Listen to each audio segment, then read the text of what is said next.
Nino Mulak. He was the You had first. sex with Nino Mulak?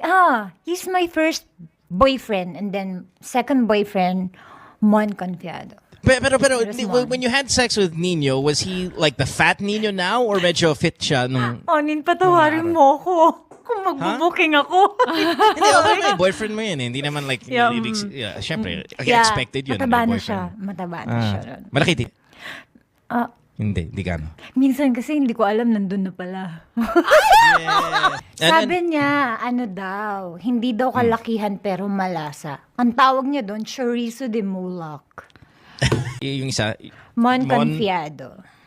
Hold on. I'm just... Okay. Check ko lang kung sino mas malaki dito. Ay, Sa itsura pa lang malalaman mo na. Oo, mukhang malaki. O, di ba? Kaya pala you stayed for 15 years. Okay. Di ba? Alam mo na. Wow. Sampayan ng hold on. tuwalya. Yeah.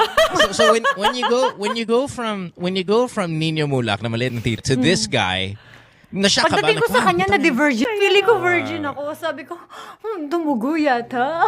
Oh my God, hindi ka na makalakad. Hindi May na ganung makalakad. levels. Sabi ko, wait lang. So, syempre, nagugulat siya bakit medyo masikip. Kasi galing ako Nino Mulak, sabi mo.